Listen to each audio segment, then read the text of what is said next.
بسم اللہ الرحمن الرحیم۔ اللہ کے نام سے شروع جو بڑا مہربان نہایت رحم والا ہے۔ السلام علیکم دوستو، یوٹیوب میں خوش آمدید۔ ناظرین کرام، آج میری ویڈیو کا موضوع ہے غوث پاک کی کرامت۔ ناظرین کرام، میں چاہتی ہوں کہ آپ میری ویڈیو کو فل واچ کریں، اور اگر آپ نے میرے چینل کو سبسکرائب نہیں کیا تو سبسکرائب کر دیں۔ چلیں شروع کرتی ہوں۔ حضور غوث پاک رحمۃ اللہ علیہ کے زمانے میں ایک ولی کامل کی ولایت سے محروم کر دیا گیا، یعنی اس کی ولایت چھین لی گئی اور لوگ اس سے مردود کہنے لگے۔ اس نے اپنے زمانے کے 360 اولیاء کاملین سے اپنی ولایت کی واپسی کے لیے دعا کروائی۔ سب نے اس کے لیے اللہ پاک کی بارگاہ میں دعا کی، لیکن مراد حاصل نہ ہوئی۔ اولیاء کرام سے بعض نے اس کا نام جب لوح محفوظ پر بد نصیبوں کی فہرست میں لکھا ہوا دیکھا تو اسے کہا کہ اب تم کبھی کامیاب نہیں ہو سکتے۔ اس کے بعد اس کا چہرہ سیاہ ہو گیا۔ وہ پریشانی کی حالت میں اولیاء کے سلطان سیدنا غوث الاعظم رحمۃ اللہ علیہ کی خدمت اقدس میں حاضر ہوا اور اپنا سارا قصہ بیان کر دیا۔ ولیوں کے سردار حضور غوث پاک رضی اللہ تعالیٰ عنہ نے فرمایا، آ جاؤ، اگر تم مردود ہو گئے ہو، ہم تم کو کیا ہوا، میں تمہیں اللہ پاک کے حکم سے مقبول بنا سکتا ہوں۔ اس کے بعد آپ رضی اللہ تعالیٰ عنہ کے لیے دعا فرمائی تو اللہ کی طرف سے جواب آیا، اے عبد القادر، کیا تمہیں علم نہیں کہ 360 اولیاء کاملین اس کے لیے دعا کر چکے ہیں؟ میں نے ان کی دعا کو قبول نہ کیا کیونکہ اس کا نام لوح محفوظ پر بدبخت لکھا جا چکا ہے۔ غوث پاک رضی اللہ عنہ کی بارگاہ میں عرض کرنے لگے، اے میرے اللہ، تو رد کیے ہوئے کو مقبول اور مقبول کو میرے کریم اللہ، اگر تیرا یہی ارادہ ہے کہ یہ شخص مردود ہی رہے تو مجھے اس کے مقبول بنانے کی دعا کرنے کی توفیق کیوں عطا کی؟ اللہ پاک کی طرف سے جواب آیا، اے عبد القادر، ہم نے اس کو تمہارے سپرد کیا، جو چاہو کرو، تمہارا مقبول میرا مقبول، تمہارا رد کیا ہوا میرا ہاں بھی رد کیا ہوا ہے۔ اس کے بعد سرکار غوث پاک رضی اللہ تعالیٰ عنہ نے اس کو چہرہ دھونے کا حکم دیا تو اللہ نے اس کا نام بدبختوں سے مٹا کر خوش بختوں کی فہرست میں لکھ دیا۔ اللہ کی بارگاہ میں خطاب ہوا، اے عبد القادر، ہم نے تجھے عدل و انصاف کے اختیارات عطا کیے ہیں، تمہارا مقبول ہماری بارگاہ میں مقبول ہے، اگر تمہارے ہاں اس کی کوئی عزت نہیں تو ہماری بارگاہ میں بھی اس کی عزت نہیں ہے۔ ناظرین کرام، غوث پاک کی کرامت میں ایک کرامت یہ بھی ہے کہ ایک بزرگ غوث پاک کے جلسے میں شریک تھے۔ لوگوں کا ہجوم جمع تھا۔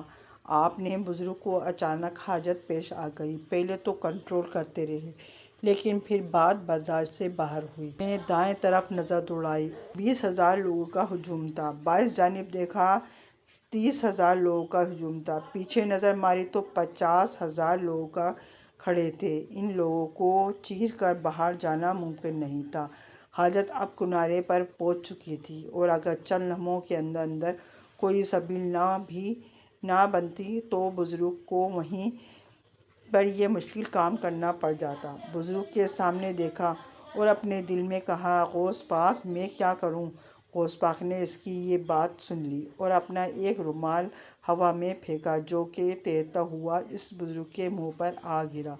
بزرگ نے رومال پیچھے ہٹایا تو کیا دیکھتا ہے کہ وہ ایک جنگل میں ہے، جہاں نہ کوئی انسان ہے، نہ چرند نہ پرند۔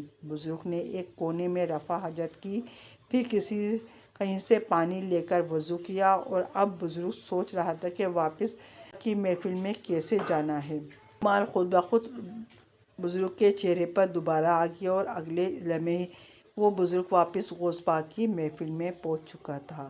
ناظرین کرام، یہ ہیں وہ خرافات جن کی وجہ سے بر صغیر کے مسلمانوں کی اکثریت اپنے شرک کی وجہ سے سیدھی جہنم میں جائے گی۔ شیخ عبد القادر جیلانی ان سب خرافات سے ہیں۔ وہ بیچارہ اللہ کے پاس پہنچ چکا، اسے کیا خبر کہ اس کے نام کے ساتھ کیسا شرک بھیجا جا رہا ہے۔ اللہ کی لعنت ہو ایسے شخص پر جو دین میں ایسی خرافات ایجاد کرتا ہے۔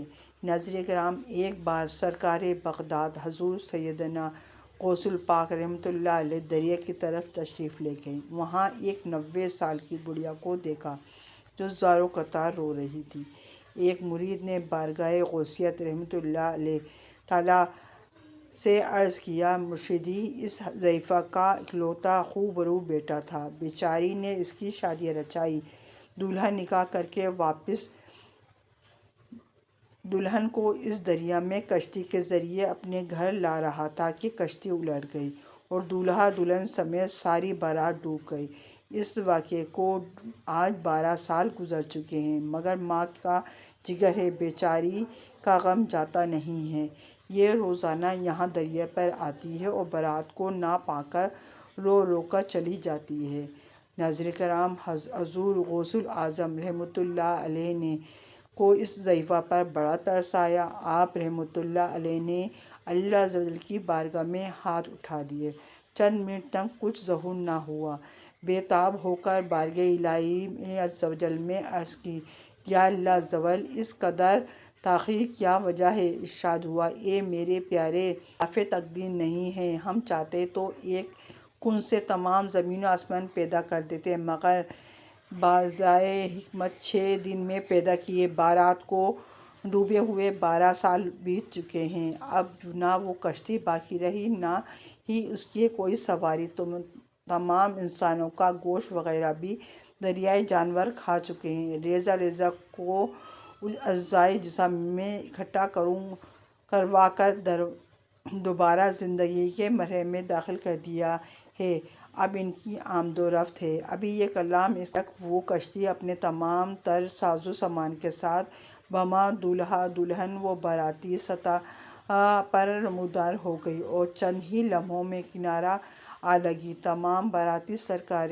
بغداد رحمۃ اللہ علیہ سے دعائیں لے کر خوشی خوشی اپنے گھر پہنچے۔ اس کرامت کو سن کر شمار کفار نے آقا سیدنا غوث اعظم رحمۃ اللہ علیہ کے دست حق پر اسلام قبول کیا۔ ناظرین کرام، یہ تھی غوث پاک کی کرامت کہ ان کا ایک کہنا بھی اللہ تعالیٰ رد نہیں کرتے تھے۔